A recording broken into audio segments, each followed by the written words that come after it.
साथियों नमस्कार, मैं हूं नीरज पटेल और आप देख रहे हैं नेशनल जनमत। हाल में ही उत्तर प्रदेश लोक सेवा आयोग द्वारा पीसीएस 2017 की परीक्षा का रिजल्ट घोषित किया गया, जिसमें एसडीएम, डिप्टी एसपी समेत 27 अलग अलग विभागों के कुल 676 अभ्यर्थियों को सफल घोषित किया गया। जैसे ही रिजल्ट सामने आया, लोगों ने मुख्यमंत्री योगी आदित्यनाथ सरकार के जातिवाद पर सवाल उठाना शुरू कर दिए। अलग अलग प्रतिक्रियाएं लोगों की देखी गई और सोशल मीडिया पर लोगों ने अपने अपने ढंग से आंकड़े देना शुरू किया। सोशल मीडिया पर चल रही इन खबरों की वास्तविकता जानने के लिए नेशनल जनमत के पास भी कई फोन आए, तो हमने 45 पन्नों के इस रिजल्ट का विश्लेषण किया और विश्लेषण करने के बाद जो निष्कर्ष निकले, वो पहला निष्कर्ष तो ये है कि जिस लिस्ट में ब्राह्मण वर्चस्व कायम रहे वो मेरिट है, योग्यता है और वही राष्ट्रवाद है। लेकिन जिस लिस्ट में गैर ब्राह्मण लोगों का चयन ज्यादा हो जाए वो अयोग्यता है, जुगाड़ है और जातिवाद है। अब सवाल यह भी उठ सकता है कि पीसीएस 2017 की जो लिस्ट आई है उसमें जातिवार विश्लेषण करना जरूरी है। बिल्कुल जरूरी है, क्योंकि उत्तर प्रदेश की जो सत्ता में भारतीय जनता पार्टी इस समय बैठी हुई है उसमें उत्तर प्रदेश लोक सेवा आयोग का महत्वपूर्ण योगदान है। भारतीय जनता पार्टी के लोगों ने समाजवादी पार्टी की यानी कि अखिलेश यादव सरकार पर जो सबसे ज्यादा जातिवादी होने के आरोप लगाए थे, उसमें एक प्रमुख आरोप यह भी शामिल था कि अखिलेश यादव की सरकार में एक पीसीएस की जो लिस्ट निकली थी उसमें 86 में से 56 यादव एसडीएमओ का सिलेक्शन हो गया था। नितांत तौर पर गलत खबर थी, झूठी खबर थी, जिसका वास्तविकता से कोई लेना देना नहीं था। नेशनल जनमत की पड़ताल में यह बात सामने आई थी कि अनिल यादव, जिनके ऊपर जातिवाद के आरोप लगे थे, अनिल यादव जिस समय उत्तर प्रदेश लोक सेवा आयोग के चेयरमैन थे, उनके पूरे कार्यकाल को मिला भी लें तो उसमें 56 यादव एसडीएमओ का सिलेक्शन हुआ ही नहीं था। इसका मतलब कि मीडिया के द्वारा एक प्रायोजित खबर चलाई गई। सवर्ण मीडिया ने सुनियोजित एजेंडे के तहत ये जानते बूझते कि ये खबर गलत है, इस खबर को खूब प्रचारित किया। इतना ही नहीं, भारतीय जनता पार्टी के इस समय जो शीर्ष पुरुष हैं, प्रधानमंत्री नरेंद्र मोदी और उनके सिपह सालार अमित शाह, जब जब उत्तर प्रदेश आए तब तक उन्होंने मंचों से 86 में से 56 यादव एसडीएम होने की फर्जी खबर को लोगों के सामने परोसा। तो आज इस खबर पर बात करना जरूरी इसलिए है कि जिस खबर के वजह से उत्तर प्रदेश की सत्ता बदल जाती है, उस सरकार के आने के बाद, जिस सरकार जो कहती है कि मैं राष्ट्रवादियों की सरकार है, निश्चित तौर पर विश्लेषण होना चाहिए कि उनके राज्य में जो पीसीएस में सिलेक्शन हो रहे हैं आखिर उसमें किन जातियों का बोलबाला है। इसके अलावा इस लिस्ट का विश्लेषण इस तौर पर भी होना चाहिए कि परीक्षा नियंत्रक जो अभी तक हुआ करती थी उत्तर प्रदेश लोक सेवा आयोग की, अंजू कटियार, उनको एक साजिश और षड्यंत्र के तहत फंसा दिया गया। परीक्षा नियंत्रक लाए गए अरविंद मिश्रा। तो अरविंद मिश्रा के रहते हुए जो रिजल्ट घोषित हुआ है उसका विश्लेषण निश्चित तौर पर जाति के नजरिए से होना चाहिए। उत्तर प्रदेश ही नहीं, किसी भी राज्य के लोक सेवा आयोग द्वारा जब लिस्ट जारी होती है तो 2 पदों पर लोगों की निगाह टिकी रहती है, एसडीएम और डिप्टी एसपी, क्योंकि ये महत्वपूर्ण पद माने जाते हैं। पीसीएस 2017 का जो रिजल्ट आया है उसमें 22 लोगों का चयन एसडीएम पद के लिए हुआ है। 22 में से 7 ब्राह्मण हैं, 1 ठाकुर है। अनारक्षित 8 पद थे, उसमें केवल ब्राह्मण और ठाकुरों ने आपस में बांट लिया। श्रीवास्तव, अग्रवाल, जैन या किसी भी सवर्ण समाज से आने वाले व्यक्ति का चयन एसडीएम के लिए नहीं हुआ है। ये बात मैं इसलिए बोल रहा हूं क्योंकि सबसे ज्यादा दर्द इन्हीं जातिवादियों को ओबीसी को लेकर होता है। जब किसी कुर्मी का, किसी यादव का या किसी मौर्य का चयन किसी भी लिस्ट में ज्यादा हो जाता है तो वो अदर ओबीसी को समझाने की कोशिश करते हैं कि देखिए आपका हिस्सा कौन खाया जा रहा है। तो मुझे भी अपने सवर्ण, श्रीवास्तव, अग्रवाल, जैन समाज के लोगों की चिंता हो रही है और मैं भी उन लोगों को समझाने की कोशिश कर रहा हूं कि देखिए आपका हिस्सा कौन खाया जा रहा है। इस लिस्ट में पहले नंबर पर नाम है अमित शुक्ला का, यानी कि उन्होंने टॉप किया है। सेकेंड टॉपर हैं अनुपम मिश्रा, थर्ड टॉपर हैं मीनाक्षी पांडे, फोर्थ टॉपर हैं शत्रुघ्न पाठक। अगर ये 4 नाम ब्राह्मणों के अलावा किसी भी अन्य जाति के होते तो उस लिस्ट को जातिवादी करार दे दिया जाता, लेकिन चूंकि ये चारों टॉपर ऊपर से 4 नाम ब्राह्मण समाज के हैं, इसलिए ये मेरिट द्वारा बनाई हुई लिस्ट है। इसको आप जातिवाद के नजरिए से मत देखिए, ये राष्ट्रवाद है। दूसरे नंबर पर आते हैं डिप्टी एसपी यानी कि पुलिस उपाधीक्षक। कुल 90 लोगों का चयन हुआ है। अनारक्षित 45 सीटें थीं, इसमें से ब्राह्मण समाज ने 23 सीटें ले लीं, ठाकुर समाज के लोगों ने 15 सीटें ले लीं। वैसे ही असिस्टेंट कमिश्नर वाणिज्य कर पर ठाकुर समाज के एक व्यक्ति का चयन हुआ है। उसी तरीके से कॉमर्शियल टैक्स ऑफिसर के कुल 80 पदों पर जो चयन हुए हैं उसमें अनारक्षित 39 पद थे। ब्राह्मण समाज के लोगों ने 19 पद ले लिए, ठाकुर समाज के लोगों ने 10 पद ले लिए। बचे 10 पद पर बाकी सब सवर्ण, ओबीसी, अन्य लोगों को दिए गए हैं। डिप्टी कमांडेंट की 4 सीटें थी, ब्राह्मण समाज के लोगों ने 2 सीटें ले ली। बीडीओ यानी कि ब्लॉक डेवलपमेंट ऑफिसर के 97 लोगों का चयन हुआ है। अनारक्षित 46 सीटें थी, ब्राह्मण समाज के 23 लोगों का चयन हुआ, ठाकुर समाज के 12 लोगों का चयन हुआ। पीटीओ यानी कि passenger and good tax officer, RTO office में ये लोग होते हैं। टोटल 9 पद थे, इनमें ब्राह्मण समाज के लोगों ने 4 पद ले लिए, ठाकुर समाज के लोगों ने 3 पद ले लिए।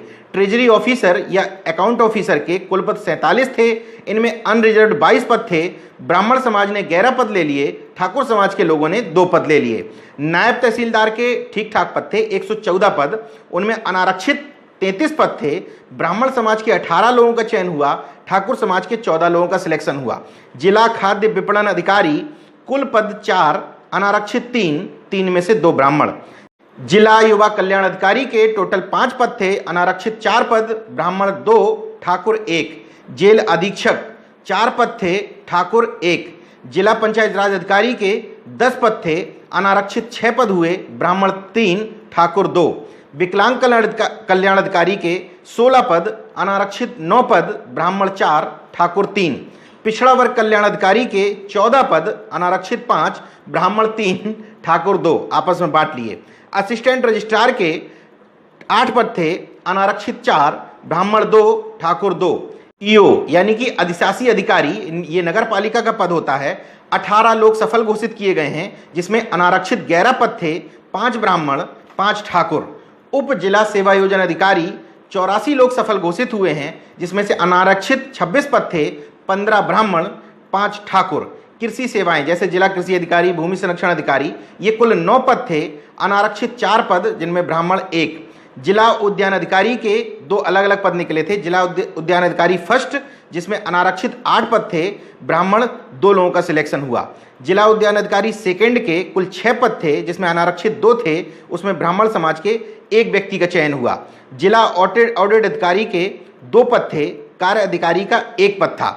इस तरीके से 27 अलग अलग विभागों में कुल 676 लोगों को सफल घोषित किया गया।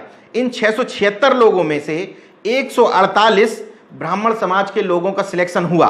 इसका मतलब कुल पदों में से 22% हिस्सेदारी केवल एक जाति के लोगों को नसीब हो गई। और हम इसके जातिवाद पर सवाल क्यों ना उठाएं, क्योंकि परीक्षा नियंत्रक आपकी जाति का था। इसके अलावा जो सत्ता में बैठे हुए लोग हैं, वो ये माना जाता है कि इस समय ब्राह्मण समाज के लोग सत्ता पर काबिज हैं और राज कर रहे हैं। दूसरा, मुख्यमंत्री की जाति की बात कर ली जाए। मुख्यमंत्री की जाति से 676 में से 82 लोगों का सिलेक्शन हुआ, यानी कि 676 में से 12% हिस्सेदारी ठाकुर समाज के खाते में गई। दोनों का जोड़ देते हैं तो 676 में 230 पद अकेले ब्राह्मण और ठाकुरों के हिस्से में चले जाते हैं। इसका मतलब 34% हिस्सेदारी केवल 2 जातियों को मिलती है, बचती है 66% हिस्सेदारी। उसमें अन्य सवर्णों की भी हिस्सेदारी है, संपूर्ण ओबीसी की भी हिस्सेदारी है, माइनॉरिटी की हिस्सेदारी है, एससी की हिस्सेदारी है, एसटी की हिस्सेदारी है। इसका मतलब 90% ज्यादा जनसंख्या के पास 66% पद आए, 10% से कम जनसंख्या वाले 2 जातियों के पास 34% पद आए। जैसे धूर्त और सातिर सवर्णों को इस बात को लेकर बड़ी चिंता रहती है कि ओबीसी और एससी में से कौन सी जातियां किसका हिस्सा ज्यादा खा रही हैं, वैसे ही मुझे इस बात को लेकर बड़ी चिंता रहती है कि मेरे श्रीवास्तव भाई, मेरे अग्रवाल भाई, मेरे जैन समाज के भाई और अन्य समाज के भाई जो सवर्ण समाज में आते हैं, उनका हिस्सा कौन खाया जा रहा है। तो इस आधार पर भी मैंने विश्लेषण किया तो बात निकल करके ये आती है कि कुल 676 लोगों का जो सिलेक्शन हुआ है, उसमें अनारक्षित पद रखे गए थे 296 पद। 296 पदों का अगर अलग अलग विश्लेषण करें तो हम पाते हैं कि 296 में से 148 अकेले ब्राह्मण समाज के लोगों का सिलेक्शन हो गया। इसका मतलब कि अनारक्षित कैटेगरी में 50% हिस्सेदारी अकेले ब्राह्मण समाज के लोगों ने खा ली। और इसी अनारक्षित में से 296 पदों में से 82 ठाकुर समाज के लोगों का सिलेक्शन हो गया। इसका मतलब 28% हिस्सेदारी ठाकुर समाज के लोगों ने खा ली। इन दोनों जातियों का जोड़ मिला देते हैं तो अनारक्षित पदों का 78% हिस्सा केवल ठाकुर और ब्राह्मण समाज के लोगों ने खा लिया। अब अनारक्षित वर्ग में जो 22% हिस्सा बचता है उसमें अन्य सवर्णों के अलावा ओबीसी भी शामिल है, मुस्लिम भी शामिल है, अन्य धर्म के लोग भी शामिल हैं, जैन समाज के लोग भी शामिल हैं, एसटी वर्ग के लोग भी शामिल हैं और एससी वर्ग के लोग भी शामिल हैं। मेरे पास कोई पुख्ता प्रमाण नहीं है, इसलिए इस लिस्ट को मैं भ्रष्टाचार से आई हुई लिस्ट नहीं कह सकता, लेकिन जातिवार जो आंकड़े हैं उसके आधार पर मैं इस लिस्ट के जातिवाद पर संदेह जरूर उठा सकता हूं। जैसे पहले लोग फर्जी संदेह लगाते थे, लेकिन मैं पुख्ता प्रमाण के साथ पूरी जातिवार लिस्ट का विश्लेषण करने के बाद इस निष्कर्ष पर पहुंचा हूं कि इसमें कुछ खास जातियों का चयन ज्यादा हुआ है।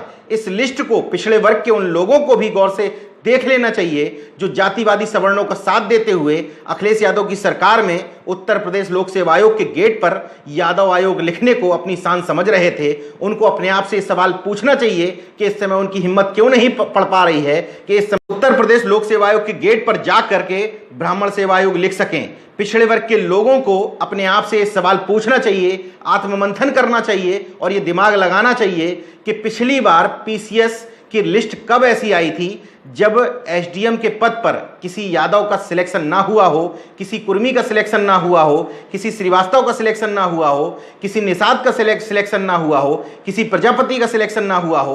पिछड़े वर्ग के उन लोगों को इस बात का आत्ममंथन करना चाहिए जो गैर यादव की राजनीति करने में मशगूल थे। उनको अपने नेताओं से सवाल करना चाहिए कि आखिर एसडीएम के सिलेक्शन में उनकी जाति पूरी तरीके से गायब कैसे हो गई।